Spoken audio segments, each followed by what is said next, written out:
जय गुरु जी की प्यारी संगत को मेरा सादर प्रणाम। आज मुझे आपके साथ सत्संग करने का सौभाग्य प्राप्त हो रहा है। सत्संग का मतलब होता है सच का संग। इसमें हम पे हमारे साथ जो आप बीती है, जो मेहर हम पे गुरु जी ने की है, हम वो बताते हैं। और वो इसलिए कि जो बताता है उसका भी कल्याण है, जो सुनता है उसका भी कल्याण है। सबसे पहले मैं आपको एक दो बातें बता दूं। इस दरबार में, गुरु जी के दरबार में कोई भी तभी आ सकता है जब गुरु जी उसे बुलाए हैं, और उनके बुलाने के अनगिनत तरीके हैं। दूसरा, यहाँ पर सिर्फ दो रिश्ते होती हैं, एक आपका और गुरु जी का, डायरेक्ट 1:1। कोई भी बीच में नहीं आता। आपका माँ बाप, भाई बहन, माँ बाप बेटा, कोई बीच में नहीं आता। गुरु जी का हर एक के साथ 1:1 डायरेक्ट रिलेशनशिप होता है, और बाकी सब हम एक दूसरे के अंकल और आंटी हैं। गुरु जी सबको अंकल और आंटी कहते हैं, और हम भी वही करते हैं। यहाँ तक कि मैं अपनी वाइफ की बात करूँगा तो मैं कहूँगा मेरी आंटी। आज से लगभग 16 साल पहले 1997 में मेरा बड़ा बेटा 24 साल का था। उसको कैंसर हुआ था। उसका यहाँ ऑपरेशन हुआ एम्स में, न्यू दिल्ली में, जो कि इंडिया की one of the finest hospitals है। ऑपरेशन के बाद डॉक्टर्स ने कहा कि अब हम इसकी 9 महीने केमोथेरेपी करेंगे, बहुत स्ट्रांग डोजेस, पर ठीक होता है या नहीं, या अगर ठीक हो गया तो फिर 6-8 महीने या 1 साल बाद फिर हो जाती है, हम कुछ नहीं कह सकते, क्योंकि इस टाइप का कैंसर केमोथेरेपी रेजिस्टेंट है। हमने उसकी बायोप्सी अमेरिका में भी करवाई, और टाटा मेमोरियल हॉस्पिटल बॉम्बे में, जो कि इंडिया की ओल्डेस्ट एंड बेस्ट हॉस्पिटल है फॉर कैंसर, वहाँ पर भी करवाई। उन्होंने कहा इस टाइप का कैंसर तो 2-4 साल के बच्चे को होता है और वो हमेशा मर जाता है। मेडिकल साइंस में इसका कोई जवाब नहीं है, आप बेटे को भूल जाइए। जितना जल्दी आप उसे भुला दें उसके लिए भी अच्छा होगा, और आपके लिए भी। यहाँ तक कि उन्होंने हमें कहा कि कुछ मत कीजिए। अगर आपने कुछ किया तो हो सकता है आप उसकी ज़िंदगी कुछ दिन या कुछ हफ्ते बढ़ा सकें, पर आप सिर्फ उसकी और अपनी दोनों की परेशानी बढ़ा देंगे। उसको जाने दीजिए। आप समझ सकते हैं हमारी क्या हालत हुई होगी।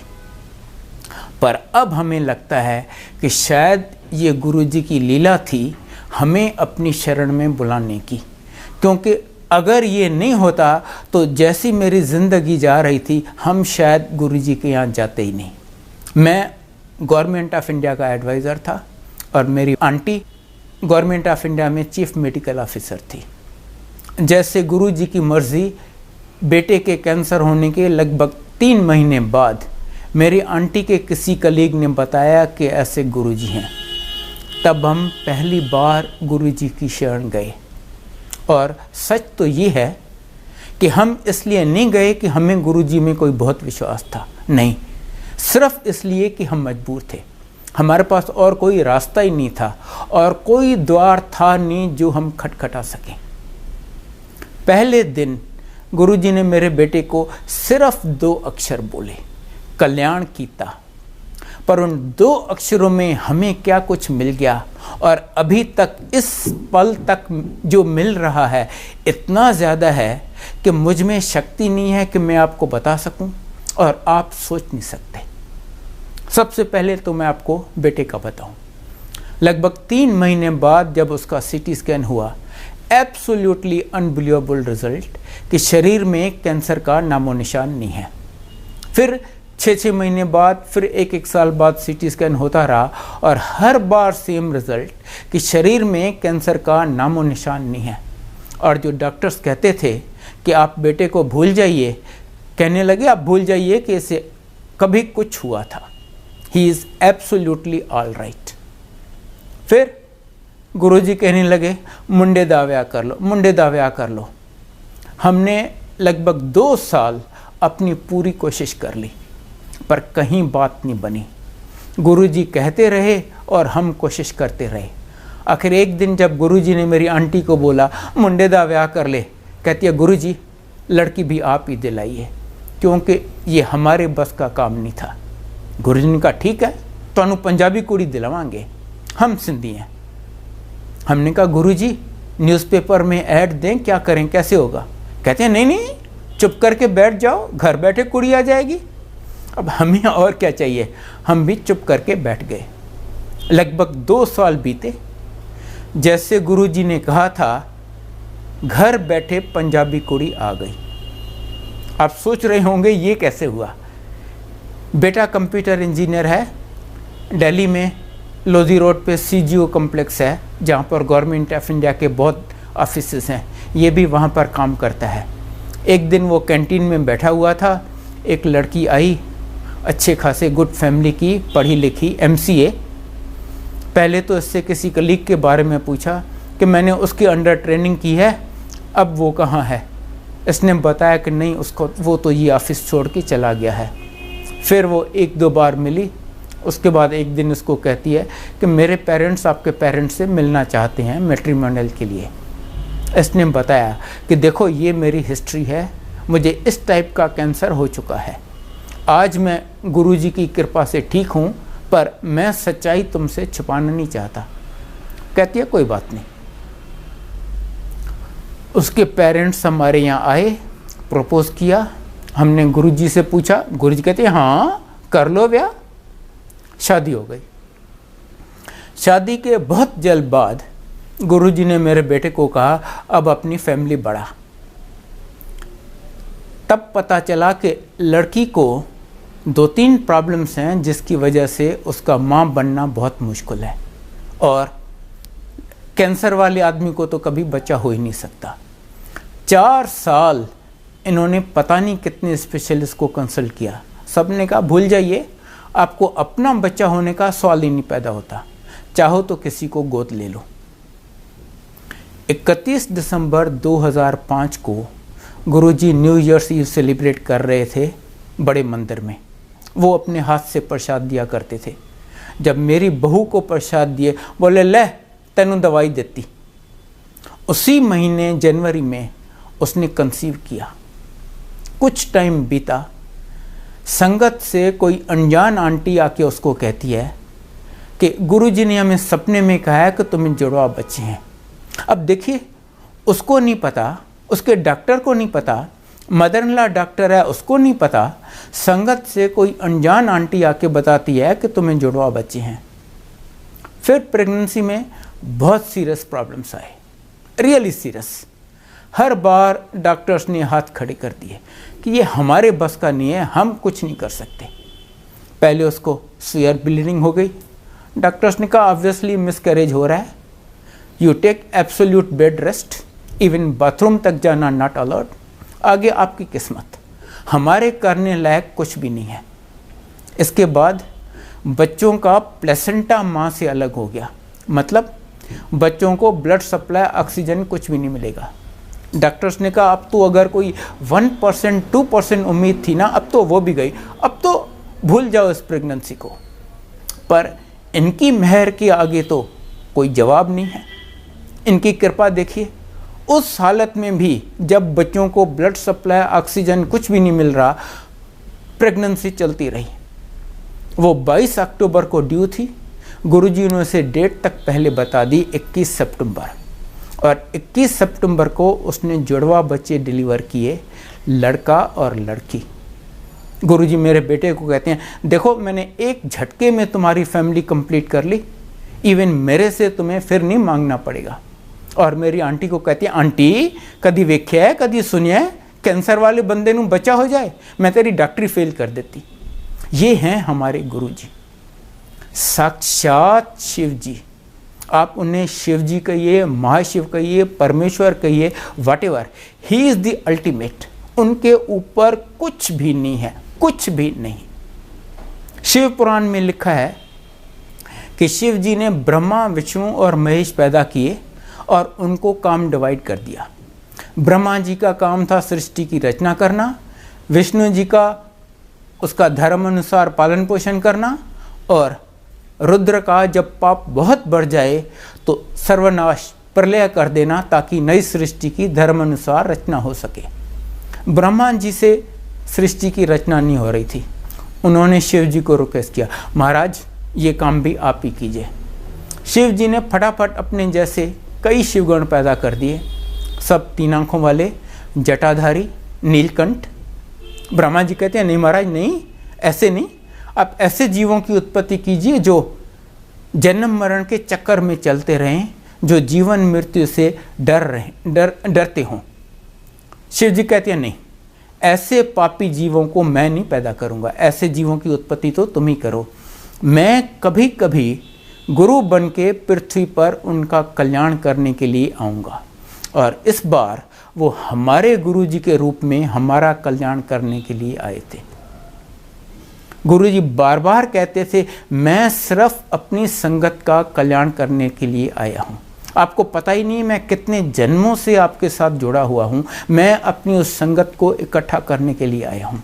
इसीलिए यहाँ पर कोई नया पुराना नहीं है, कोई छोटा बड़ा अमीर गरीब कोई भेदभाव नहीं है। अगर है तो एक छोटा सा भेद है। गुरु जी कहते हैं जो बड़े लोग हैं, जो अमीर हैं, वो मेरे पास आते हैं, जो छोटे लोग हैं उनके पास मैं जाता हूँ। और गुरु जी सबको इतना ब्लेस करते हैं, without any distinction, without any भेदभाव। जैसे आप सूरज के सामने जाएं, सूरज सबको रोशनी देता है विदाउट एनी डिस्टिंक्शन। गुरु जी भी कहते हैं मेरी शरण में जो बड़े से बड़ा पापी आ गया, मैं उसे भी ब्लेस करूंगा। I am duty bound to bless him. Guru ji कहते हैं आपके 90% कर्म मैं माफ़ कर देता हूँ, और वो सिर्फ एक शिव जी ही कर सकते हैं। और बाकी 10% भी कहते हैं मैं आपको भुगतवाऊँगा, आपसे वो भी नहीं भुगते जाएंगे। और वो मैं आपसे इसलिए भुगतवाऊँगा ताकि आपका सब जन्मों के लिए अकाउंट क्लियर हो जाए, ना आप इस जन्म में सफ़र करेंगे ना और किसी जन्म में। उनके गुण तो इतने हैं कि मैं क्या, अगर माँ सरस्वती अब से लेके इटर्निटी तक डिस्क्राइब करे तो भी नहीं डिस्क्राइब कर सकती। पर मैं आपको उनके बारे में कुछ बताता हूँ। गुरु जी अपने पूरे जीवन में कभी 1 सेकंड भी नहीं सोए, 1 सेकंड नहीं सोए। कहते थे रब किस तरह सो सकता है, रब सो जाए तो प्रलय ना आ जाए, सृष्टि कौन चलाएगा। संगत से उन्हें बहुत प्यार है, बस जब संगत है वो संगत के साथ बैठे हैं, और हर एक की तकलीफ मुसीबत परेशानी, किसी का डायबिटीज़, किसी का आर्थराइटिस, किसी का हार्ट ब्लॉकेज अपने ऊपर ले लेते हैं। जब संगत डिस्पर्स हुई तब तप में लगे रहते हैं, और तब से धीरे धीरे उसको वो ख़त्म करते हैं। वो अजन्मा है, अकाल है, अजूनी है, ना कभी उनका जन्म हुआ है, ना कोई मध्य है, ना कभी अंत होगा। गुरुजी अपने पूरे जीवन में कभी 1 सेकंड भी नहीं सोए, बस संगत के साथ और उनका कल्याण करने में लगे रहे हैं। गुरुजी जब चलते थे उनके पाँव ज़मीन पे नहीं होते थे, वो ज़मीन से ऊपर चलते थे। हम उनके साथ चल रहे हैं, हमारे जूतों को इतनी मिट्टी लगी हुई है, या बारिश है तो कीचड़ लगा हुआ है। गुरुजी के जूते आप देखेंगे नीचे ऊपर से चमक रहे हैं, क्योंकि वो ज़मीन को टच ही नहीं करते, उसके ऊपर चलते हैं। एक बार बड़े मंदिर के गेट पे फ्रेश कंक्रीटिंग हुई थी, तो सेवादारों ने दोनों साइड पे 2-2 ईंटें रख के उसके ऊपर एक फटा रखा था कि लोग उससे जाएं, नहीं तो कंक्रीट पे सबके निशान पड़ जाएंगे। गुरुजी आए वहाँ पर, गुरुजी तो कंक्रीट के ऊपर चले गए। किसी ने देखा, उसने सोचा शायद कंक्रीट सूख गई है, उसने हल्का सा एक उंगली से कंक्रीट को टच किया तो उसके फिंगरप्रिंट्स के निशान कंक्रीट में आ गए। पर गुरुजी चल के गए, कहीं उनका निशान नहीं आया।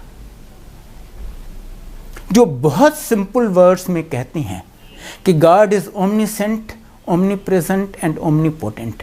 हमने वो तीनों गुण गुरुजी में अनेक बार देखे हैं, and in unlimited mayor, unlimited mayor में। मैं आपको कुछ इंस्टेंसेस सुनाता हूँ। पहले ओमनीसेंट का सुनाता हूँ। वो हरेक के मन की हर बात जानते हैं।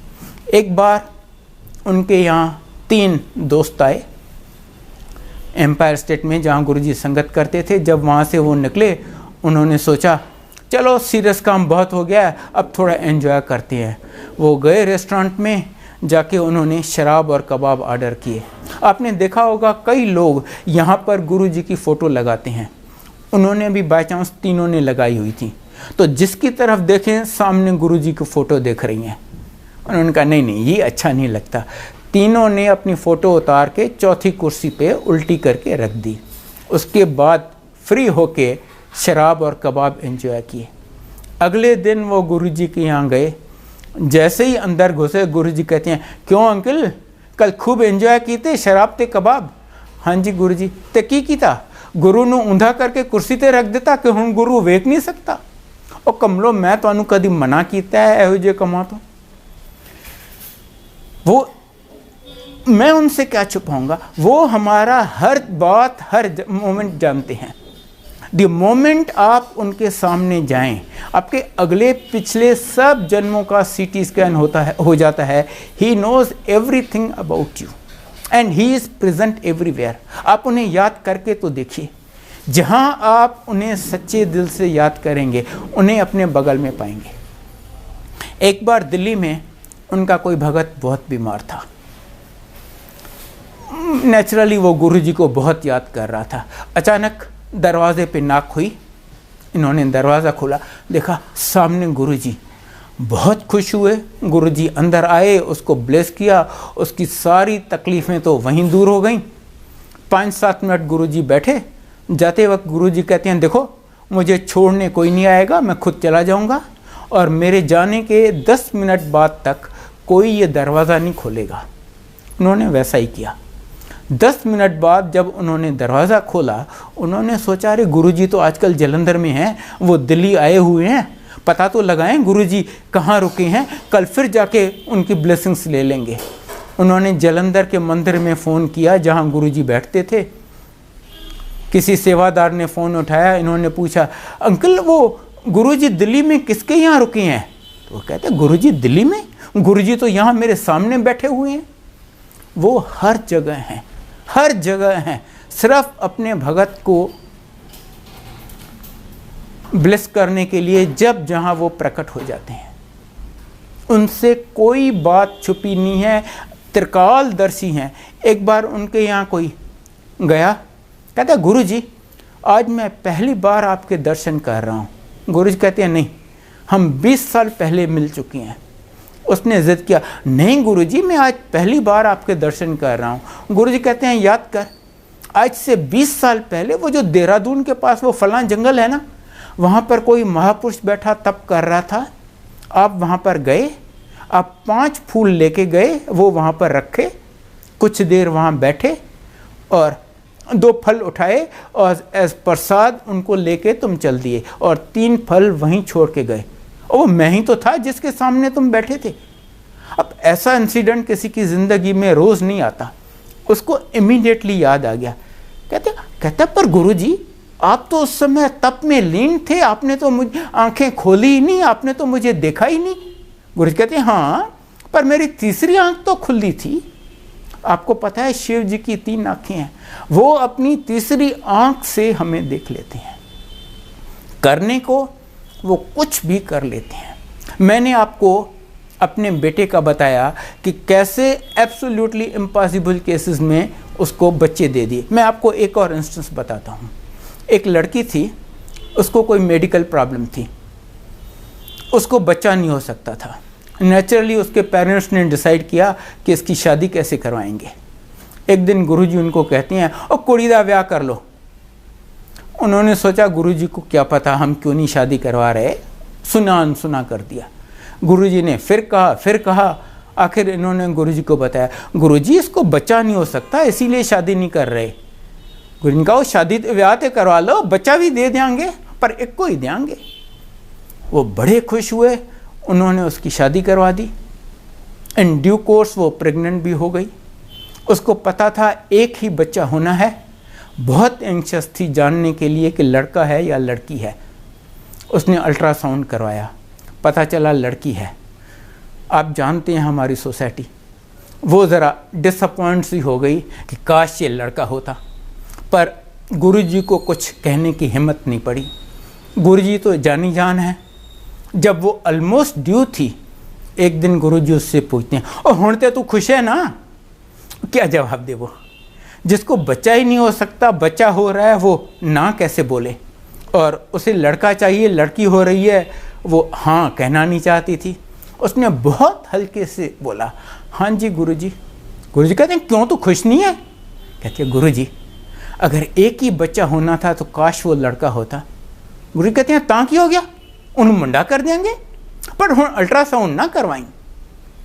और आप विश्वास करेंगे, 3 दिन बाद उसने लड़का डिलीवर किया। ये हैं हमारे गुरुजी। Absolutely anything he can do. Without his permission Yamraj cannot touch you. पता नहीं कितने मुर्दों को उन्होंने जिंदा किया है। वैसे एक उनमें से मैं भी हूँ।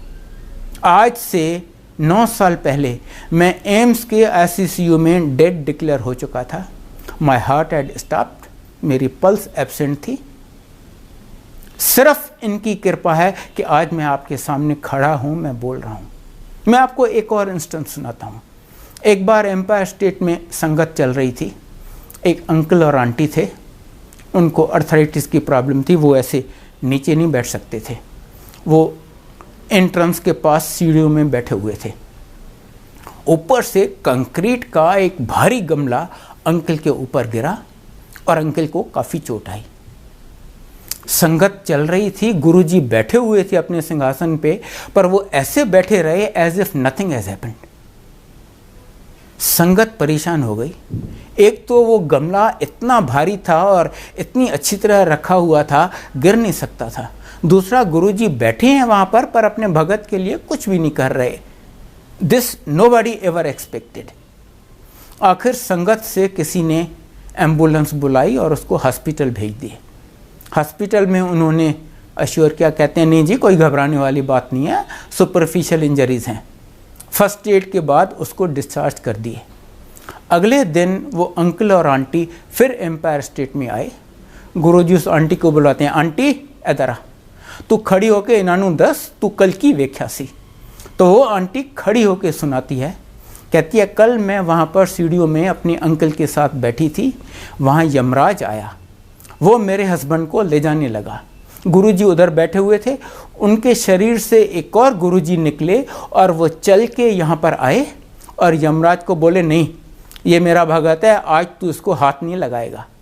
यमराज ने बहुत बहस की कि गुरुजी आपको पता है इसका टाइम ख़त्म हो चुका है, आज मुझे इसे ले जाने दीजिए। गुरुजी ने कहा नहीं ये मेरा भगत है, आज मैं तुम्हें इसे किसी हालत में ले जाने नहीं दूंगा। जब बहुत बहस के बाद यमराज ने देखा कि गुरुजी ज़िद पर हैं, उसकी बात नहीं मान रहे, वो निराश होकर जाने लगा और जाते जाते फ्रस्ट्रेशन में उसने गमले को हाथ मारा और गमला आके मेरे हस्बैंड के ऊपर गिरा। ये हैं हमारे गुरुजी।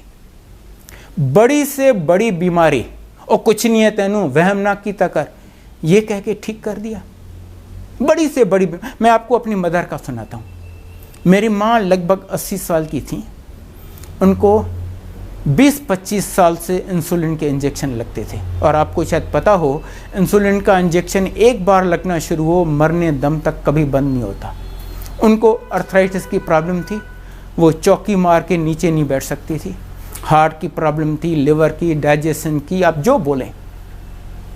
वो तो गुरुजी के यहाँ आती भी नहीं थी। एक दिन हमारे बहुत ज़िद करने पे वो आ गई।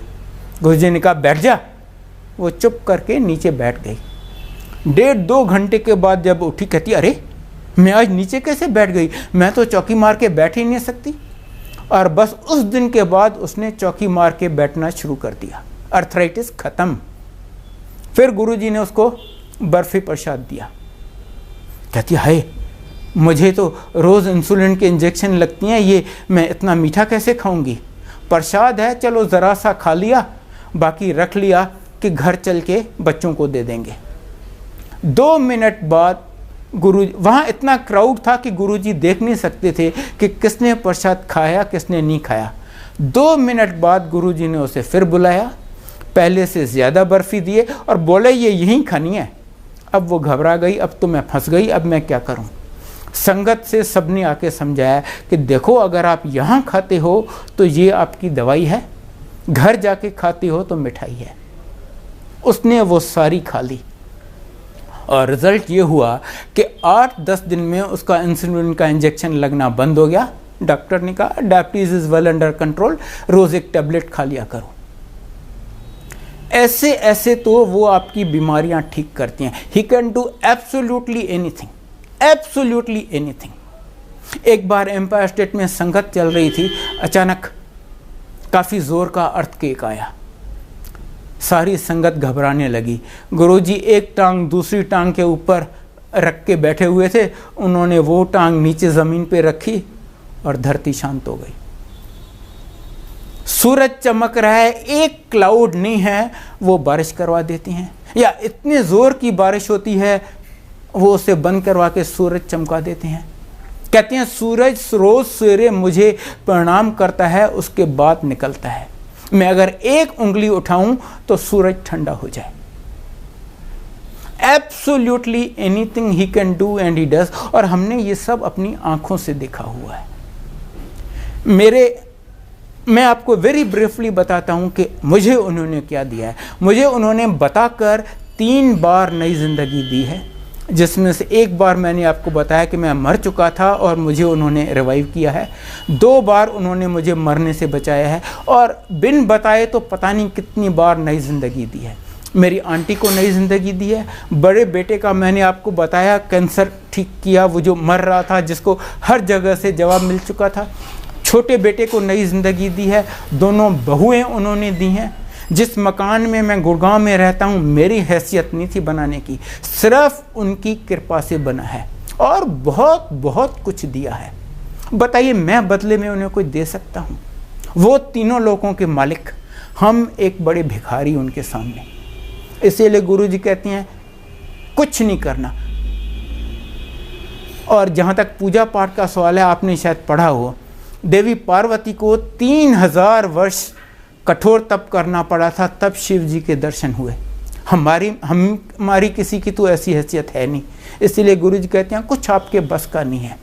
बस आपको गुरुजी ने हमारी लाइफ इतनी सिंप्लीफाई कर दी है। मैं आपको कुछ चीज़ें बताता हूँ जो आपको करनी है। देखिए, उनके हाथ तो बहुत बड़े हैं, वो तो हमें ब्लेस करते रहते हैं, हर एक को विदाउट एनी डिस्टिंक्शन। पर आप कितनी लेते हैं ब्लेसिंग्स, ये आप पे डिपेंड करता है। एक नदी बह रही है, उसमें तो अनलिमिटेड जल है, पर कोई उसमें से एक लोटा भर के ले आता है, कोई बाल्टी भर के ले आता है, कोई उसमें गोता लगाता है। आप कितना ले पाते हैं डिपेंड्स ऑन यू। उसके लिए मैं आपको कुछ बातें बताता हूँ। पहली बात, जब भी कहीं सत्संग होता है, प्लीज़ आप टाइम से आइए। अगर सत्संग का टाइम 7 बजे है तो गुरुजी तो आके अपने सिंहासन पे 7 बजे विराजमान हो जाते हैं। अगर हम उसके लेट आएँ, माफ़ कीजिए, ये ठीक नहीं लगता, और हम अपनी ब्लेसिंग्स गवा रहे हैं। दूसरा, आप जब यहाँ आते हैं, जो हो रहा है पूरी कंसंट्रेशन उस पर कीजिए। अगर शब्द चल रहे हैं तो वो शब्द सुनिए, कोई सत्संग कर रहा है तो वो सुनिए। आप अपना गुरुजी से कनेक्शन लगाइए। गुरुजी बार बार कहते थे, यहाँ पर आप सिर्फ मेरे लिए आते हो, यहाँ पर no socialization, no business deals, no बातें करना और एनीथिंग। एक बार संगत चल रही थी, 2 आंटियाँ लगातार बात कर रही थी अपने। उनमें से एक थी पुरानी संगत, एक पहली बार आई थी। गुरुजी ने एक बार उस पुरानी संगत की तरफ देखा भी, उसे जेंटल हिंट दिया कि देखो तुम ये ठीक नहीं कर रही हो, पर वो बातें करते रहे। जब लंगर ख़त्म हुआ और वो नई वाली आंटी चली गई, ये पुरानी वाली आंटी गुरुजी को कहती है, गुरुजी उस आंटी को बहुत प्रॉब्लम्स, बहुत तकलीफ़ें थी, वो मुझे सुना रही थी, अब मैं कैसे नहीं सुनती। गुरुजी कहते हैं अगर वो तकलीफ़ें तुम्हें सुनाने के बदले वो शब्द सुनती, उसकी सारी तकलीफ़ें वहीं दूर हो जानी थी। ये है शब्द की इम्पॉर्टेंस। आप सिर्फ गुरुजी से कनेक्शन कीजिए, उन पे थोड़ी श्रद्धा रखिए, उनको प्यार कीजिए, उनसे कनेक्शन कीजिए। कनेक्शन का मतलब हर बात में आप उनको याद कीजिए। अब मैंने आपको बताया कि बैठ के पूजा पाठ करने का हमारा कोई औकात नहीं है। आप चलते फिरते, उठते बैठते, टॉयलेट सीट पे सैर करते, कुकिंग करके जब आए उन्हें याद कर लीजिए। गुरुजी कहते हैं इवन कील ठोकते वक्त आप मुझे याद कीजिए। इतना सिंपल।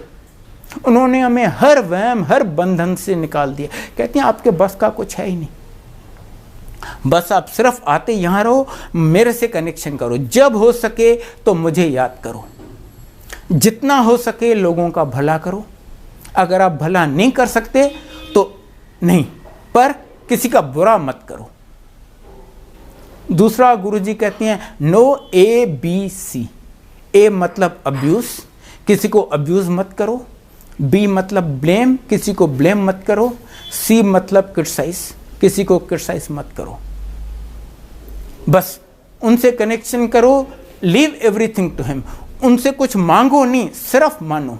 मैं आपको विश्वास दिला सकता हूं कि ये वो द्वार है जहां पर आपको हर चीज मिल सकती है, पर टाइमिंग और प्रायोरिटी गुरुजी डिसाइड करते हैं। वो पहले लाइफ देते हैं, फिर हेल्थ, फिर वेल्थ, फिर हैप्पीनेस और आपको जो कुछ चाहिए।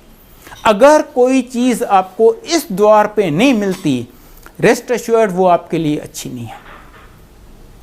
जो चीज़ आपके लिए अच्छी है वो बिन मांगे आपको दे देती हैं। और ये मत सोचिए कि आज गुरुजी नहीं है, इनफैक्ट आज तो पहले से कहीं ज़्यादा कल्याण हो रहे हैं, क्योंकि जब तक गुरुजी इंसानी चोले में थे उनको मर्यादा के अंदर रहना पड़ता था। मैंने आपको बताया मेरे बेटे का कैंसर ठीक किया, वो कैंसर उन्होंने अपने ऊपर ले लिया, फिर धीरे धीरे तब से उसको ख़त्म किया। आज उनको ना वो शरीर है ना वो लिमिटेशन है, इसीलिए आज पहले से कहीं ज़्यादा और कहीं क्विक कल्याण हो रहे हैं।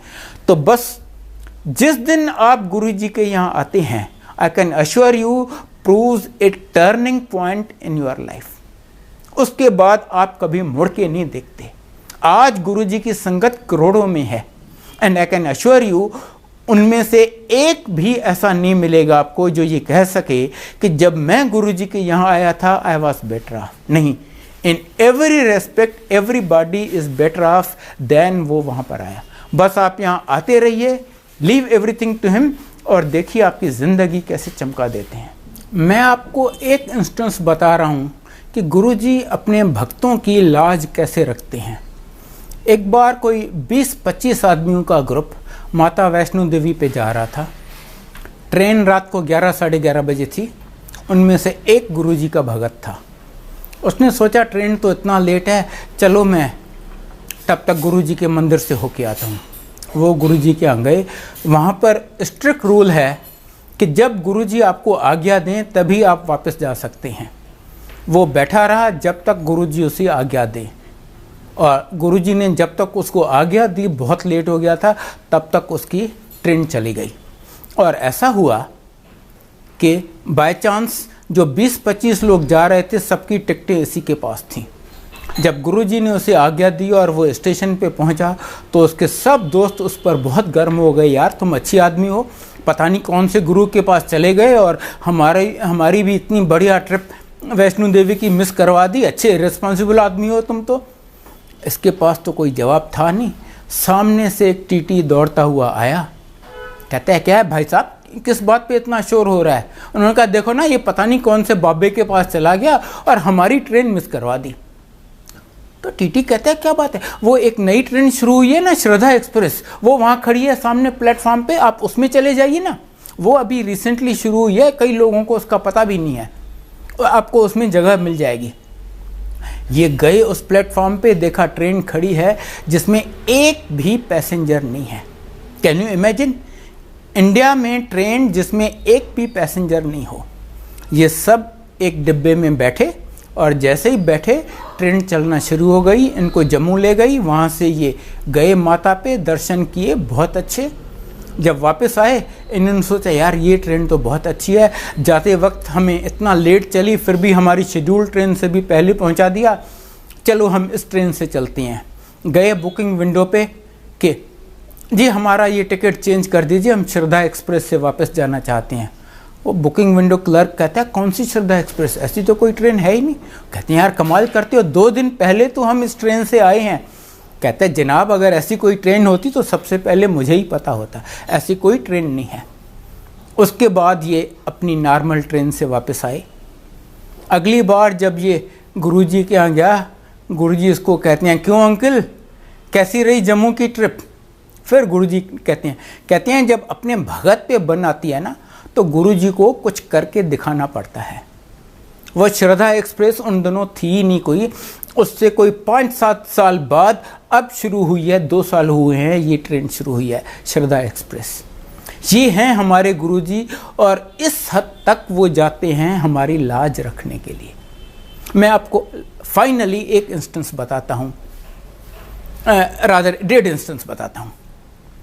एक बार एक आंटी आई उनके पास, कहती है गुरुजी कल मैं मथुरा जा रही हूँ, वहाँ पर सुना है राधा और कृष्ण की एक इतनी सुंदर मूर्ति है, अगर आप उसकी आँख में आँख डाल के देखो ना, आपकी मन की इच्छा पूरी हो जाती है। गुरुजी कहते हैं ये देख, वहीं पर अपने अंदर उसके दर्शन करवा दी।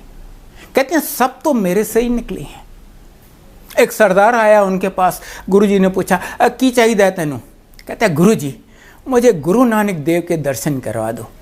कहते हैं ये देख, वहीं पर गुरु नानक देव का 10 गुरुओं के दर्शन अपने शरीर में करवा दिए। एक बार वो एम्पायर स्टेट में बैठे थे, संगत का दिन नहीं था, उनके पास 3 सरदार आए, तीनों बहुत 7 फीट से ज़्यादा लंबे आए, सीधा गुरुजी के कमरे में चले गए।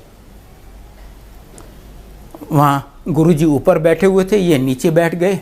गुरुजी कहते हैं हाँ जी आपकी क्या सेवा की जाए? कहते हैं नहीं महाराज, सेवा तो हम करने आए हैं।